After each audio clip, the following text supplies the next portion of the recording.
Welcome to this presentation of the IT environment of the Hemera platform. We will start by a description of the current situation.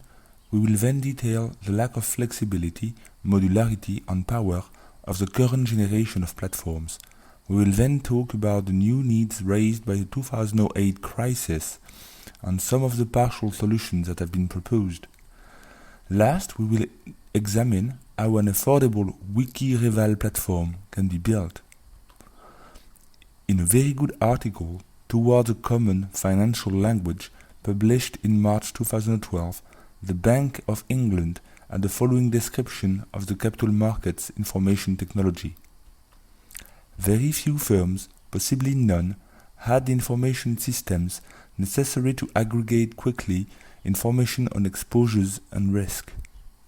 Also, most financial firms have competing in-house languages with information systems siloed by business lines. Let's look at the two classical situations in financial companies. First situation, the large global platform. It is either in-house built or purchased from a third-party vendor. Front office information is accessible to the risk on the back office and to the accounting department. System version upgrade and model modifications are usually very slow because of a structural lack of modularity.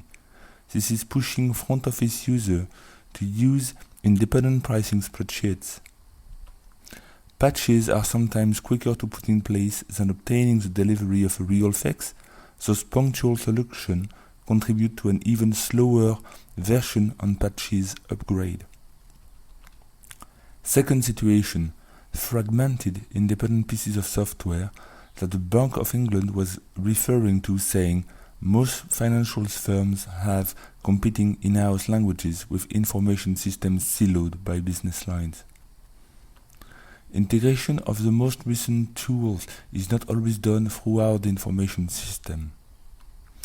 The various subsystems components do not always share the same basic elements like the zero coupon curve, debt generators or counterparties. The flexibility of the output format and the capacity to aggregate the output, risk in particular, across product line is not granted. All this makes people think that information cannot be accessible throughout the system. Those two situations are representative of a non-modular static information technology with a limited capacity of evolution, significantly slower than the speed of evolution of the capital market activity. Let's look now at the features of a target solution for risk and valuation. The two areas where flexibility in the treatment is key. The ideal target should be a system of information accessible from any workstation, where any information can be obtained by anyone depending on access rights, where one can plug and play new modules publishing extra information. Those modules, if they request computation power, can be distributed smartly on a grid or on a public cloud. The user can configure for each area the selected module to publish the information. The various modules interact using a standardized exchange mechanism, XML as an example. Modules can be upgraded independently. A given module produces only the information it is in charge of. Any input it needs is pulled back from the system. Priorities in the computations should be handled carefully. The module should be compiled. Communication should be based on the most appropriate inter-process communication depending on the context.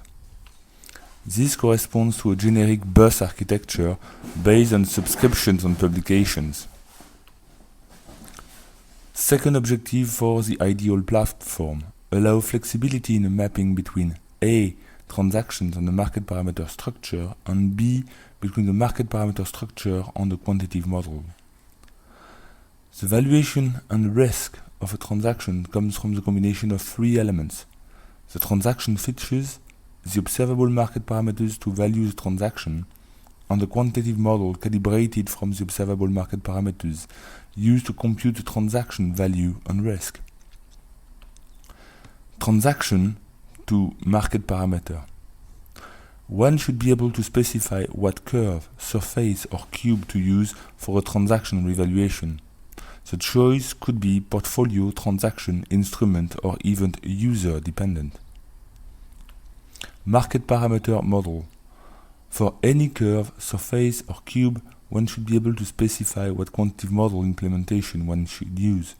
The choice can be dependent on any of the curve attribute. Also, the market parameter structure, tenors, number of instruments of a given market parameter object should also be flexible. For example, one should be able to specify for each interest rate volatility structure if the underlying zero-coupon curve should include a 6-year interest rate instrument. The solution we propose consists in a multiple-level processing scheme. This is a script based on if-else switch case where 1. Models binary, 2. Market parameter sets, and 3.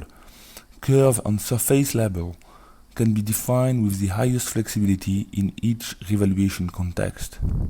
A context is log-independent at user or group level, and please note that for each report computed element, a specific context processing scheme can be defined. Let's now look at the impact of the 2008 crisis. Regulators have strengthened risk control measures and model valuation protocol. Value-at-risk computations and model reserves have become more complex.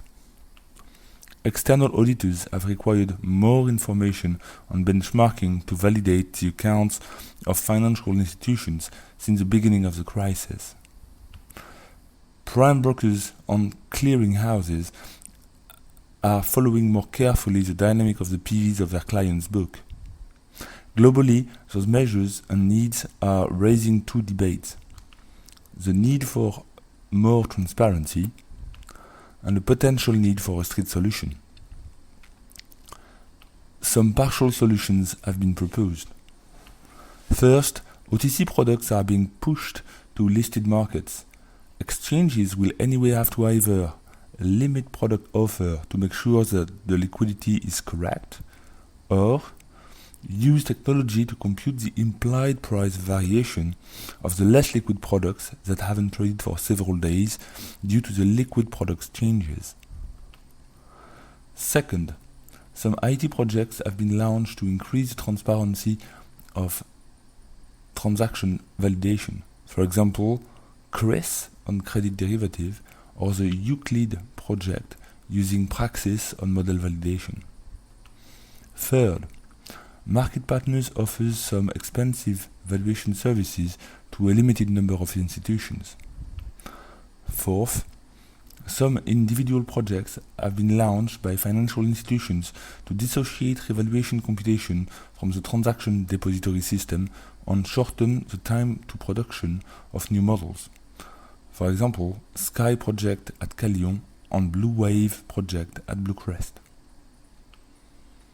Given the situation and the new needs of the market participants, a wiki-reval should make sense and could be built. It would need the 5 following features. It would have to be very inexpensive, nearly free, to allow small players to use it and to become a widespread tool. It should federate most quantitative methodologies and allow them to be combined. That would allow implementation costs to be distributed, and this would guarantee the long-term flexibility of the platform. The platform should be scalable. Computation power could be either rented on public clouds or taken from users' private grids. Models contributors would keep the full ownership and control of the quantitative executable they post on the platform.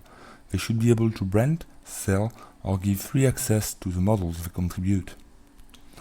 The platform should be accessible by financial institutions, but also by regulators, external auditors, academics. If such a platform is built, it should trigger the following virtuous circle. More users will attract more quants to publish more quantitative models, and more models on a better quantitative platform should attract even more users. Thank you for your attention.